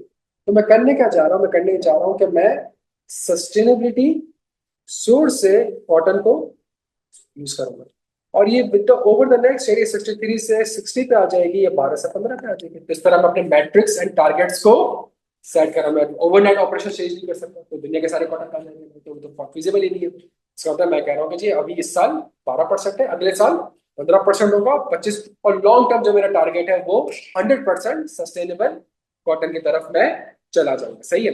मैन मेड फाइबर्स 3% है, रिसाइकल मटेरियल्स में 22% यूज कर रहा हूँ, तो रिसाइकल मटेरियल जो है वो 22% है। अगर आप हाइट यूरोप वगैरह में देखें तो ये जो इकिया वगैरह हो गई, या फिर जितनी भी ये क्लोथिंग कंपनीज वगैरह हो गई, अब ये पुराने कपड़ों को यूज करके बना रहे हैं। इकिया पुराना फर्नीचर ले रहा है आपसे, एक्सेप्ट कर रहा है, उसी को रीयूज कर रहा है, उसी की रीब्रांडिंग कर रहा है, उसी को पॉलिश कर रहा है, उसी को सही कर रहा है, और उसी को बेच रहा है, ताकि मजीद फीस वगैरह को। In 2007, we increased the use of recycled materials in the production of our clothing, as well as the sourcing more sustainably sourced cotton, which meets an internationally recognized organic cotton certification। ये सारे के सारे उसने target दे दिए। इन सबको मैं side में करता हूँ एक सेकंड के लिए, और आपके सामने एक छोटी सी रिक्वायरमेंट ऐड करता हूँ। डिजाइन दी प्रिंसिप, तो IFRS ने थोड़ा बहुत आइडिया दिया, S2 का आइडिया दिया, और अब ISS है। क्या कुछ मुझे ISS 5000 ने बताए होंगे? नहीं। तो कह रहे design the principle assurance procedure to be performed in respect of the internationally recognised organic cotton certification matrix supplied by the company. तो कंपनी ने आपको क्या सप्लाई करा है? कंपनी ने आपको ये सब, इसके ऊपर मेरे बच्चों मुझे बताओ, सिर्फ और सिर्फ इसके ऊपर मुझे बताओ क्या प्रोसेस है। जबरदस्त, सबसे पहले काम मैनेजमेंट से इंक्वायर करेंगे। भाई आपका प्रोसेस क्या है? भाई सबसे पहली चीज सस्टेनेबिलिटी सोर्स होता क्या है, तो मैनेजमेंट से ये भी इंक्वायर करूंगा कि जी आप बताइए सस्टेनेबिलिटी सोर्स है क्या। फिर उसके बाद क्या मैनेजमेंट से इन सब की, नहीं नहीं नहीं, पॉपुलेशन मिलूंगा। भाई चीज परचेज करी है ना यार, भाई परचेज करी है ना, तो परचेज करी होगी तो कोई इनवॉइस होगी, सही है। अगर परचेज करी है तो कोई गुड्स रिसीव नोट होंगे, अगर परचेज करा है तो बैक एंड पे कोई एग्रीमेंट होगा। पहले यही चीज एक्सपेंसेस की वेरिफिकेशन के लिए लिखते थे, परचेज की वेरिफिकेशन, अब यही चीज किसके लिए लिखनी पड़ेगी? कॉटन की परचेज के लिए। लेकिन फर्क इतना होगा, कॉटन की परचेज से पहले मुझे पता है एक्सपेंसेस क्या है, बिकॉज मैं अंडरस्टैंडिंग पहले ले चुका हूँ, जो नॉर्मल ऑडिट करता हूँ। यहाँ पे सिर्फ उसे मैनेजर से पूछना पड़ेगा कि जी मुझे बताइए आपने क्या क्राइटेरिया यूज करा है कि आप कह रहे हो कि ये सस्टेनेबल सोर्स। आप चेक करोगे कि क्या ये वाकई में सस्टेनेबल सोर्स है भी, फिर आप बोलोगे अच्छा। तो मुझे इसका मतलब है अगर तुमने पूरे साल में 100 कॉटन परचेज करे हैं तो मुझे 100 कॉटन की पॉपुलेशन दे दो। और तुमने तो तुम्हारे पास तो डेटा प्रोसेस और कंट्रोल ऐसा होगा जिसमें बाइफरकेशन हो रही होगी कि 100 में से 12 सस्टेनेबिलिटी है, 3 मैन मेड है, 63 नॉर्मल कॉटन है, 22 रिसाइकल मटेरियल। तो मैं उस पॉपुलेशन के बेसिस पे सब पॉपुलेशन बनाऊंगा, मुश्किल है यार इसमें कोई। और फिर अगर ये वाकई में तुम ये कह रहे हो कि तुमने जो है कहाँ से खरीदा है, सस्टेनेबिलिटी सोर्स मटेरियल से खरीदा है, तो मैं इसके बैक एंड पे कुछ सैंपल सेलेक्ट करूंगा, और सैंपल सेलेक्ट करने के बाद क्या करूंगा, चेक करूंगा कि क्या वाकई में ये सस्टेनेबल सोर्स मटेरियल से लिया गया है या नहीं है। ये ISS 5000 आपको नहीं मिलेगा। जो नॉर्मल मेरी ऑडिट की कॉमन सेंस है, मुझे सिर्फ और सिर्फ चाहे वो ग्राफ बना के दे दे, चाहे वो कुछ लिख दे, फिर चेक करूंगा कि ओवरऑल जो डिस्क्लोजर है वो IFRS S1 से कंप्लाई कर रहा है, जो मैट्रिक्स एंड टारगेट्स है क्या वो SASB से कंप्लाई। इस तरह मैं ऑडिट में लिखता हूँ evaluate the adequacy of disclosure, safety से यहाँ पे भी लिखता हूँ। बट मेरी किबला किस तरफ होगा? IFRS S1 और मेरी नमाज वैसे ही पढ़नी है जैसे वहां पढ़ता, समझ आ रही है? तो जो नॉर्मल तुम ऑडिट में सोचते हो ना यार, अगर मैं कहूँ कि कंपनी ने कॉटन परचेज किया, भूल जाओ सस्टेनेबिलिटी, कंपनी कॉटन का बिजनेस करती है और ये कॉटन कंपनी ने परचेज करा है, बताएं आप क्या ऑडिट प्रोसेस पेपर पढ़ेंगे? आप ये तो लिखेंगे, आप उससे पॉपुलेशन लेंगे, पॉपुलेशन के बाद सैंपल सेलेक्ट करेंगे, सैंपल के बैकएंड पे इनवॉइसेस देखेंगे, गुड्स रिसीव्ड नोट देखेंगे, एग्रीमेंट्स देखेंगे, जो डिस्क्लोजर जा रहा है उसकी एडिक्वेसी चेक करेंगे। ये तो आपने दो लाइन ऐड करते हैं, क्योंकि सस्टेनेबिलिटी का वर्ड आता है, मैनेजमेंट का प्रोसेस समझ क्लियर है बच्चों? यहाँ पे ऑनलाइन स्टूडेंट्स आप लोग ठीक है बेटा? कोई सवाल? 11 आधे से पौने घंटे में ऑफ कर रहे हैं, फिर आप नमाज पढ़ लीजिएगा ना बच्चों। ये हमने क्लास में स्टार्ट में डिसाइड किया था ना, इसको हम 8 तक लेके नहीं जा रहे, बिकॉज अगर हम 2 ब्रेक लेंगे तो आधा पौना घंटा ऐसे भी वेस्ट हो जाएगा, तो एक फ्लो में हम चीजों को पढ़ लेते हैं और आधे घंटे में ऑफ करें, आधे पौने घंटे में क्लास ऑफ, यहाँ तक क्लियर हो। अच्छा मुझे एक चीज बताओ, 5 मिनट हम ये काम कर लेते हैं, आप लोगों को कहीं आप लोगों को कहीं मुश्किल आ रही है? मतलब नेक्स्ट सवाल करने से पहले तो डिस्कशन कर लें, कहीं मुश्किल आ रही है आप लोगों को? जफर ही हो जाएगा, 1 से 2 दिन में हो जाएगा। इस सवाल के अलावा ओवरऑल ओवरऑल मेरे बच्चों, सस्टेनेबिलिटी में कोई ऐसी चीज जहां आपको लगता है सर आप हेल्प करते हैं या आपको मुश्किलात पेश आ रही है? स्कोप 3 कैटेगरी डन हो गया। स्कोप 3 कैटेगरी के ऊपर जो है हम एक सेशन रख लेंगे, ये मेरा बात है। एक सेशन रख लेंगे और मैं कुछ अच्छे फ्लैश कार्ड्स आपको भेज दूंगा इसके ऊपर, सही है? स्कोप 3 कैटेगरी के ऊपर एक सेशन रख लेंगे आधे घंटे का पेपर से पहले, तो उसमें और फ्लैश कार्ड्स मैं आपको कुछ प्रोवाइड कर दूंगा जिसके अंदर हमें पता चल जाएगा purchase of goods and services हो क्या है। इसके अलावा बच्चों, code of ethics, use of CSP, ISSB 5000। लेकिन यार ये जो चीजें आप बता रहे हैं वैसे, ये तो पोर्टल में बहुत डिटेल में कवर्ड है यार, और वर्कशॉप में भी कवर्ड है, मतलब रेगुलर बैच में भी कवर्ड है और वर्कशॉप में भी कवर्ड है। प्रैक्टिस एंड ड्राफ्टिंग, इसके ऊपर जो मैं आपसे कह रहा था 60 to 70 क्वेश्चंस, ये हम मजीद थोड़ा सा वीकेंड पे, नेक्स्ट वीकेंड पे इसको लेकर चलते हैं। मैं कोशिश करूंगा टेस्ट सिस्टम अपलोड कर दूं ताकि जैसे आप पढ़ते रहे तो बिजनेस मॉडल का सवाल कर लें, स्ट्रेटजी का सवाल कर लें, और फिर एक साथ हम 2 दिन में इंशाल्लाह इसको बड़े आराम से कवर कर लेंगे। डन हो गया?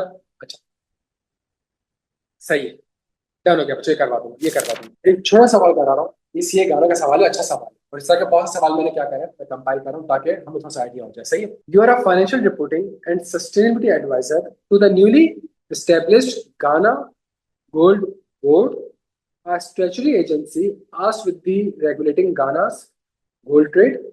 Gold Board oversees the purchase, refining, storage, export, and marketing of a gold from both large and small scale mining operations. It also plays a critical role in promoting responsible sourcing, environmental compliance, and transparency in the gold value chain. As part of its strategic plan to align with the international sustainability reporting expectations and attracts the future investment, the company has committed to adopting the IFRS Sustainable Disclosure Standards, namely IFRS as one general requirement for the disclosure of sustainability financial disclosure. The CFO has asked for your advice in preparing the company's first sustainability related financial disclosure. However, several challenges have emerged. The company operates in regions where the artisanal and the small scale gold mining are widespread, often involving the practice linked to the environmental damage, unsafe working condition, and a lack of a formal regulation. Its refining facility rely heavily on a diesel-powered machinery, raising concerns about the carbon emission and the exposure to future climate transition risk as Ghana moves towards the organization has yet to establish a formal governance system for overseeing sustainability risk and lacks a reliable system for measuring the scope 1, scope 2, scope 3 greenhouse gas emission. Finally, the CFO is uncertain whether the financial implication of climate-related risks, such as the cost of future environmental, future में कोई regulation आ जाएगी, आई नहीं है, और potential liabilities must be disclosed in the absence of a, इसको बेटा था in the absence of a, क्या फ्यूचर की चीजें मुझे आज डिस्कस करने की जरूरत है? तभी तो सस्टेनेबिलिटी है, नहीं तो आगे पर 10 की जरूरत फ्यूचर की चीजों की आज नहीं एग्जिस्ट करती, लेकिन हो सकती है, मेरा रिस्क है। अगर हो जाएगी तो मेरे ऊपर इम्पैक्ट आ जाएगा, अगर इम्पैक्ट आ जाएगा तो मुझे आज इसकी तैयारी करनी है, आज स्ट्रेटेजी बनानी है, और जब तैयारी कर रहा हूँ तो मुझे इसको क्वांटिफाई करने के लिए टारगेट सेट करना होगा। क्लियर है बच्चों सारे यहाँ पे? अगर सवाल देखें तो सवाल बड़ा छोटा सा है, ये सवाल के अंदर अगर आप देखें तो आपके पास 4 से 5 रिक्वायरमेंट बड़ी जबरदस्त बनती है। क्या इस सवाल में मेरे पास IFRS S1 का रिस्क क्या है? सही है ना? तो मैं एनवायरमेंट को इम्पैक्ट कर रहा हूँ तो कल को मेरे ऊपर क्या लग सकती है? मेरा लाइसेंस क्या हो सकता है, कैंसिल हो सकता है, कस्टमर्स क्या कर सकते हैं, जिसकी वजह से मेरी कंपनी की वैल्यू में इम्पैक्ट, कंपनी की वैल्यू में इम्पैक्ट आएगा, मतलब मेरे पर्सपेक्टिव हिट करेगा, cash flow access to funds. IFRS S1 हो गया। अनसेफ वर्किंग कंडीशन, तो सवाल की रिक्वायरमेंट क्या है? सवाल की रिक्वायरमेंट है कि कंपनी को सबसे पहली requirement sustainability related risk and opportunity identify करते हैं, पहला आप आइडेंटिफाई करते हैं। दूसरा, क्या अनसेफ वर्किंग कंडीशन में मेरा है जी?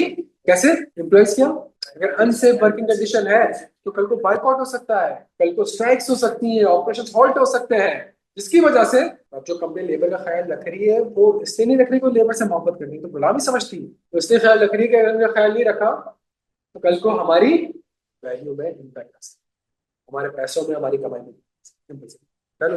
It's refining facilities rely heavily on a diesel, तो आप समझ रहे हैं डीजल जो है वो आप कर रहे हो, और आपकी एंटिटी से, आपकी जगह से कार्बन एमिशन हो रही है। कौन सी एमिशन है? स्कोप 1 एमिशन है, सही है। Raising concern about the carbon emission and exposure to. अब ये फ्यूचर क्लाइमेट ट्रांजिशन रिस्क है क्या? गाना जो है वो टुवर्ड्स लो कार्बन इकोनॉमी। क्या मतलब? गाना कह रही है कि जी हमारी इकोनॉमी ऐसे चलेगी जिसके अंदर हमारी कार्बन एमिशन, लेकिन आपके ऑपरेशंस डिपेंडेंट है किस पे? कार्बन एमिशन पे। तो कल को इस प्लांट जो कि किस पे चलता है? डीजल पे, तो आपको क्या करना पड़ेगा आगे जाके? प्लांट को चेंज करना पड़ेगा। आपके प्लांट को चेंज करना पड़ेगा। तो दैट, अब ये एक्यूट रिस्क नहीं है, ये फिजिकल रिस्क नहीं है, ये लिखना होगा पेपर में। ये बात समझ रहे हैं? बस आपने सवाल के इंफॉर्मेशन को रेलिवेंट कॉन्सेप्ट के साथ क्या करा, कनेक्ट करा, आपका आंसर अच्छा ड्राफ्ट करेगा। आपने कह रहा है कि जी जो कि आप कर रहे हो तो this is your scope 1 emission, आपके ऑपरेशन से हो रही है, तो उसको ज्यादा खतरनाक है, सही है।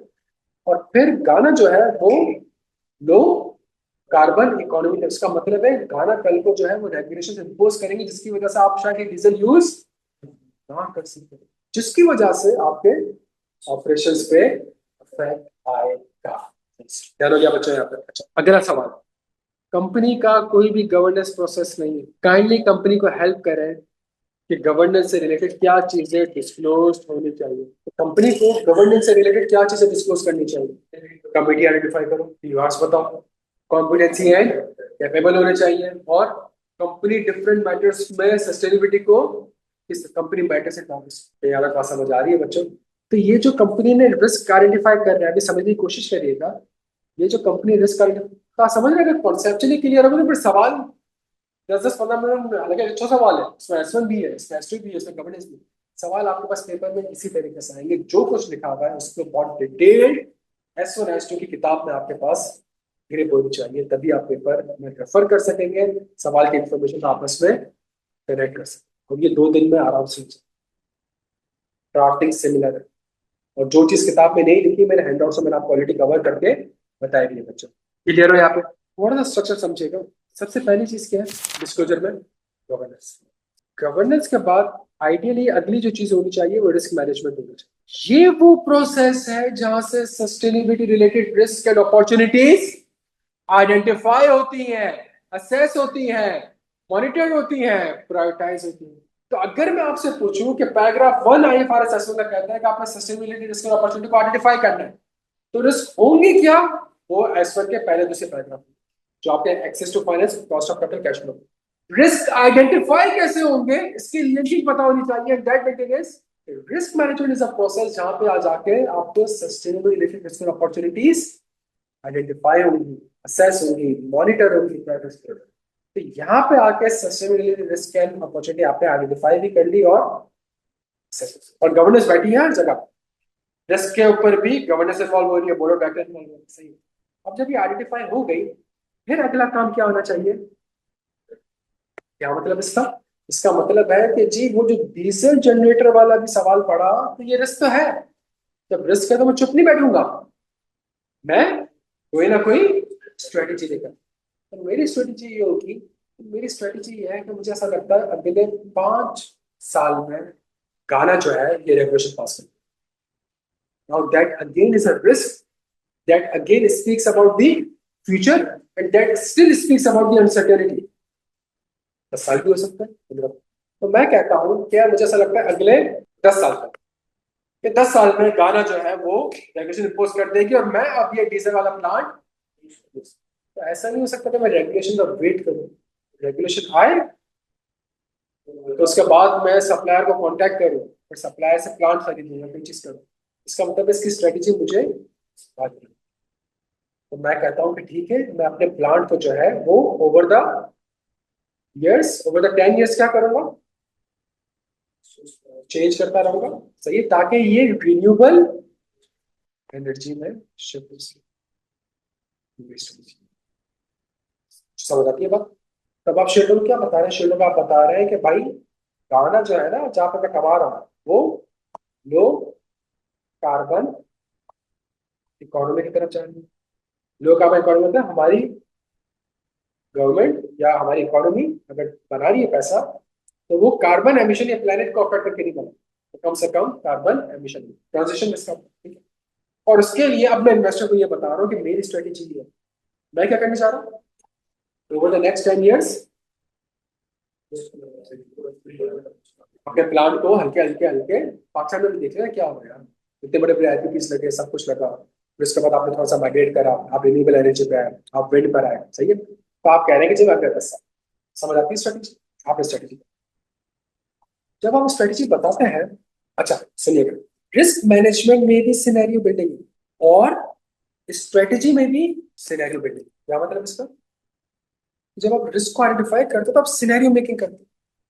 व्हाट इफ कि अगर जो है गाना अगर लो कार्बन इकोनॉमी में जा रही है तो मेरे ऊपर क्या क्या इम्पैक्ट आ सकती है, सिनेरियो बिल्डिंग कर, सही है। अच्छा, उसके बाद मैंने स्ट्रेटेजी बना ली। जब स्ट्रेटेजी बना ली, अब अगला सवाल, इन्वेस्टर, इन्वेस्टर को रिस्क पता चल गया, इन्वेस्टर को आपकी स्ट्रेटेजी पता चल गई, लेकिन इन्वेस्टर इस 10 साल को देख रहा है। ये डिस्क्लोजर है हमारा एफआरएस इन्वेस्टर का। इन्वेस्टर किसको देख रहा है? अब इन्वेस्टर की स्ट्रेटेजी क्या कह रहे हैं, कह रहे हैं यार व्हाट इफ 5 साल में हो जाए, व्हाट इफ, भाई फ्यूचर है ना, पता तो नहीं है, अनसर्टेन है। व्हाट इफ के अगर कितने साल में हो जाए, अगर गाना 5 साल में ये रेगुलेशन लेकर आ गई, फिर that concept is called resilience. क्या मतलब इसका? कि भाई अगर ये ऊपर नीचे हो भी गया ना, जो रिस्क है वो अगर ऊपर नीचे हो भी गया, तो मेरी स्ट्रेटेजी क्या इतनी इफेक्टिव है कि मैं इस रिस्क को कवर कर सकूं, इन्वेस्टर को ये भी चाहिए। सिंपल सी बात है यार, तो तुम ये सिंपल सी मेरी स्टोरी सुना रहा हूं तुम्हें, तो उसको सामने रखो, तो पूरा S1 S2 S3 तुम बात करते हो अगले 10 साल की, तो अगले 10 साल के टारगेट्स तो बताओ। Fourth requirement is matrix and, अब वो अलग टारगेट बता रहा है, वो अलग बता रहा है, वो अलग बता रहा है, तो एक बाइबल है जिसका नाम है ये है। आप समझ रहे हो? तो इस सवाल को देखो, इस सवाल से सारे इन्फॉर्मेशन को आपस में कनेक्ट करो, तो ऊपर गवर्नेंस तो आ गई। रिस्क आइडेंटिफाई कैसे होगा? Risk management process. Risk management process जब आ गया, रिस्क मैनेजमेंट प्रोसेस जब रिस्क आइडेंटिफाई करा, तो इस रिस्क आइडेंटिफाई करके इन्वेस्टर कहता है मुझे सिर्फ रिस्क नहीं चाहिए, मुझे इसकी, तो आपने स्ट्रेटेजी बताई, तो आपने स्ट्रेटेजी बताई, तो वो कहता है मुझे स्ट्रेटेजी भी नहीं चाहिए, मुझे तो उसकी सीरीज भी चाहिए। वो कहता है जो आपने रिस्क बताया, तो मुझे सिर्फ रिस्क नहीं चाहिए, मुझे इसका फाइनेंशियल इफेक्ट भी चाहिए। और ये बताओ कि इसका फाइनेंशियल इफेक्ट इस साल कितना होगा, अगले 12 महीने में कितना होगा, और शॉर्ट मीडियम और लॉन्ग टर्म में कितना होगा, मुझे यहां तक बताओ। नहीं बता सकते, नहीं निकाल सकते, लिख के तो नहीं निकल सकते, और ऑडिटर सर्टिफाई कर देगा हाँ जी इसका नहीं। और तुम ये कह रहे हो कि तुम्हारा रिस्क है कि 10 साल, व्हाट इफ, तो मुझे लिख के दो और डिस्क्लोज करो कि व्हाट इफ अगर ये 5 साल में हो जाएगा, तो क्या तुम इतने काबिल हो, क्या तुम्हारे पास इतनी रिसोर्सेज है कि तुम जो है 5 साल बाद जब आएगा तुम्हारे कैश फ्लोज पे, ऑपरेशन पे इफेक्ट। स्टोरी अगर समझ में आ गई बच्चों की, इसी चीज को आप रखें स्कोप और एमिशन जो भी सवाल है, इसी चीज को आप रखें हेल्थ एंड सेफ्टी। अगर हेल्थ एंड सेफ्टी हो रही है तो बाइकआउट हो सकता है, ये हो सकता है, तो आप क्या करोगे? आप हेल्थ एंड सेफ्टी के ऊपर काम करोगे, आप स्टाफ को क्या करोगे? ट्रेनिंग दोगे। क्यों? ताकि रिस्क एड्रेस हो जाए। बट व्हाट इफ इसके बावजूद 2-4 लोग मर गए, कोई भी इंसिडेंट हो गया, 2-4 लोग मर गए जिसकी वजह से बाइकआउट हो गया, तो क्या तुम्हारी स्ट्रेटेजी बैक रेसिलियंस है कि तुम्हारा ऑपरेशन कंटिन्यू? इन्वेस्टर को बस अगेन, इन्वेस्टर को आपके वो आईएफआरएस लाइन के डिस्क्लोजर नहीं दिखती, जो हमें भी समझ में नहीं आता। हाँ, इन्वेस्टर को आपके वो आईएफआरएस 13 वाले डिस्क्लोजर नहीं देख रहे, इन्वेस्टर को जो है वो आपके बाकी डिस्क्लोजर, इन्वेस्टर को सब क्या चाहिए? बस ये वो चीज है जो कि फाइनेंशियल स्टेटमेंट से बहुत आगे, जो कंपनी की वैल्यू में फ्यूचर में कैसे इफेक्ट हो सकती है उसको वो देखना है। आज क्या इफेक्ट हो रहा है उसको क्लियर है सारे यहाँ पे? मतलब आपका क्लियर हो बेटा? नहीं यार, ये बहुत गलत बात है, मैं आपको बता देता हूँ। जो एसीसी डिप्लोमा वाले सवाल है, इसके जो 70% क्वेश्चन है वो आपके सी पर से बिल्कुल कंसिस्टेंट। जो रिमेनिंग 30% है, खुदा ना खास्ता आकर कभी वहां चला गया तो उसको भी हमने, अगर आप कहते हैं तो मैं आपको दिखा दूं, तो खैर स्पेसिफिक वाला क्वेश्चन है, लेकिन जो अभी हमने देखा बच्चों, चूंकि हम सवाल पढ़ रहे थे, मैंने सोचा कि पूरा आपको करवा दें। तो अगर टास्क 2 आप देखें, ये वो सवाल है जो कि एग्जामिनर आपसे आई कैप भी पूछ रहा हो। डेफिनेशन छोटी से पूछता है और कहता है कि मुझे क्लाइमेट रिलेटेड रिस्क बता दो या सस्टेनेबिलिटी रिलेटेड रिस्क बता दो। ये सवाल देख ले, लास्ट टाइम में आपका सवाल आया है। अरे explain the two fundamental qualitative characteristic of a useful. ये सवाल जो आया हुआ है, तो ये सवाल सिनेरियो में कैसे होगा, तब ये आपके पास डिप्लोमा का सवाल। तो एक सिनेरियो में आपके पास सवाल दिया, तो यूजफुल एंड फेथफुल को सिनेरियो से कैसे कनेक्ट करते हैं, ये सवाल भी आपके पास आएगा। फिर वो कहता है कि जो डिस्क्लोजर उसने बनाया क्लाइंट ने, वो क्यों यूजफुल इन्फॉर्मेशन प्रोवाइड नहीं कर रहा। यूजफुल इन्फॉर्मेशन एक कॉन्सेप्ट है, लेकिन वो सिनेरियो में कैसे टेस्ट हो सकता है, मैंने आपको वो कराया। देयर इज अ पॉसिबिलिटी, वो आपसे अभी तक वो आपसे स्ट्रेट पूछ रहे यूजफुल इन्फॉर्मेशन के कैरेक्टरिस्टिक बता, लेकिन वो सिनेरियो में कैसे होगा तो मैंने आपको सवाल करना। सही है। Ethical threats to comply with ethical principle, ये हर टाइम में आएगा, ये सवाल भी आपके लिए रेलिवेंट है। मैं आपसे एग्री करता हूँ, 2-3 सवाल रेलिवेंट नहीं है, लेकिन चूंकि मैं सवाल जब करा ही रहा था तो पूरा सवाल तभी पढ़ेंगे तभी समझ में आएगा, तो 2-3 चीजें एडिशनल होंगी, मसला नहीं है। सही है। इसी तरीके से अगर आप देखें एथिकल एंड प्रोफेशनल मैटर, आपका सवाल पूछता है वो कोड ऑफ एथिक्स का। प्रिंसिपल एश्योरेंस प्रोसीजर्स, वो भी आपसे पूछ सकता है, क्या चैलेंजेस वगैरह आपको आ सकती हैं, वो भी आपसे पूछता है। तो सवाल जो डिप्लोमा के करा है 70-80% कंफ्यूज है आपके, बिकॉज उसके अंदर S1 के हिसाब से रिस्क भी है, S2 के हिसाब से रिस्क भी है, मैट्रिक्स एंड टारगेट्स की इवेल्युएशन भी है। इसने जो पेपर में सवाल पूछे C3 में, उसने पूछा है कि जी टारगेट्स है, जाके सेल्स से कंपेयर करो सही है कि गलत। जो मैंने आपको सवाल करा है डिप्लोमा का, उसमें ये है कि वो टारगेट्स के ऊपर आप कमेंट्री कर रहे हैं, आप बता रहे हैं जो मैनेजमेंट टारगेट अगले साल का बता रही है, ये सही है भी कि नहीं, ये अचीवेबल है भी कि नहीं। तो वो वाली चीज मैं आपको करता, आई कैन नहीं पूछा, बट व्हाट इफ के अगर पूछ के तो पता चल जाए टारगेट कैसे। तो ये लॉजिक है बच्चों, डन हो गया। नहीं तो अगर अगर हर कंपनी ये कह के बच जाएगी कि अंडर एफर्ट्स एंड कॉस्ट लग जाएगी, तो भाई कंपनी नहीं बचेगी। मतलब इन्वेस्टर आपको पैसा दे रहा है और आप इन्वेस्टर को बोला भाई यार छोड़ना यार, बिलावजा में यार 50-60 लाख का खर्चा हो गया। तो भाई इन्वेस्टर ने जो 50-60 करोड़ की इन्वेस्टमेंट करी हुई है, उसकी डिसीजन मेकिंग इस चीज पर डिपेंडेंट है कि तो उसने ऑप्शन तो आपको दे दिया है, बट द पॉइंट इज अपनी इन्वेस्टर जाने और मैनेजमेंट जाने हैं। अगर आप लिख रहे हो कि जी मैं नहीं कर सकता, इसका मतलब है फिशी है ना कुछ, तो इन्वेस्टर कल को आपके इस पे करेगा, जब इन्वेस्टर तो अल्टीमेटली आपकी कंपनी क्या होनी है।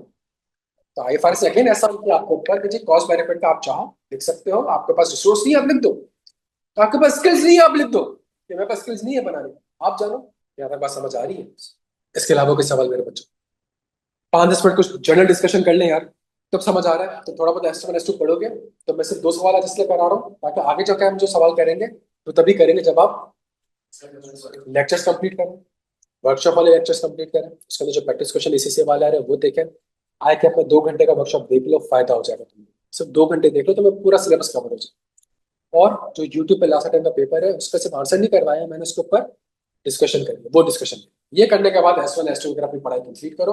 वो पढ़ने के बाद अगर तुम मेरा लेक्चर भी देख रहे हो और उसमें एक पैराग्राफ के ऊपर मैंने आधा घंटा लगा, तो जब पैराग्राफ पढ़ रहा हूँ तो तुम भी किताब खोल के उसको पढ़ के समझने की कोशिश करो, तभी पेपर पास होगा ना पेपर पास। ऐसा नहीं कि सर पढ़ा रहा तो पढ़ने, आपको किताबें नहीं पढ़ी, किताब आपके पास। और ये मेक श्योर करना है कि A to Z चीज आपकी हाईलाइट, कोई पैराग्राफ, कोई बेसिस ऑफ कंक्लूजन, कोई एडिशनल गाइडेंस आपने स्किप। IFRS S1 S2 तो आ तो गया है, लेकिन उसने S1 S2 आने के बाद बहुत सी चीजों पर गाइडेंस नहीं थी। तो S1 S2 ने बहुत से एजुकेशन मटेरियल बनाए, मैंने वो भी कवर करा दूँ।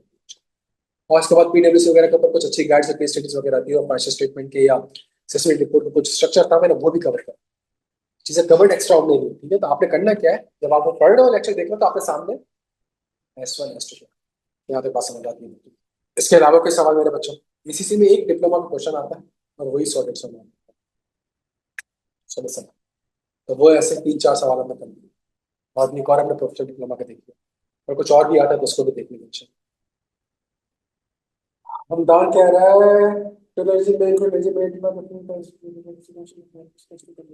यस, जो तुम्हारा तीसरा पॉइंट है बिल्कुल सही है। तुम्हारा जो तीसरा पॉइंट है बिल्कुल सही है। अगर तुम नॉन कंप्लायंस कर भी रहे हो और वहां पे रेगुलेशंस नहीं, उसके ऊपर तुम्हारे ऊपर इफेक्ट नहीं आ रहा, तो तुम्हारा रिस्क नहीं है। हालांकि एनवायरमेंट की वहां पे कर दी है तुमने, लेकिन तुम्हारा रिस्क नहीं आया। फॉर S1 S2 किसके ऊपर ऐसे सिस्टम ऑलरेडी अवेलेबल हो गया, उसके अंदर मजीद क्वेश्चन अवेलेबल होंगे, अपलोड होंगे। तो जो हम 50-60 क्वेश्चन की मैं आपसे बात कर रहा हूँ वो हम इंशाल्लाह भी करेंगे। आप ये काम कर लें इस वीकेंड ताकि मैं ट्रैवल कर लूँ, और जिस दिन मैं पहुंचूंगा तो उसके नेक्स्ट से हमारा वर्कशॉप स्टार्ट हो जाए। फ्राइडे सैटरडे संडे हमारा एडवांस ऑडिट की और सस्टेनेबिलिटी डन हो गया बच्चों। इसके अलावा कोई सवाल सीधे जो अभी मैंने आपसे कहा है, तो इंशाल्लाह जो है इसी वीकेंड पे हमारे पास और मजीद ड्राफ्टिंग होगी, मेरा बात है सही है। बट जो है उसको देख लीजिएगा पहले, फिर मैंने अप्रोच बता दिया आपको, सही है। चलिए, इसके अलावा कोई सवाल हो हम ग्रुप पे डिस्कस कर लेंगे। बच्चों अपना बेहद ख्याल रखिएगा। Thank you so much short notice में आने के लिए। इंशाल्लाह फिर हम वापस से मुलाकात करते हैं, इसी तरीके से 1-1 1.5 घंटे का सेशन रख लेंगे ताकि उसको हम इंशाल्लाह कवर कर लें।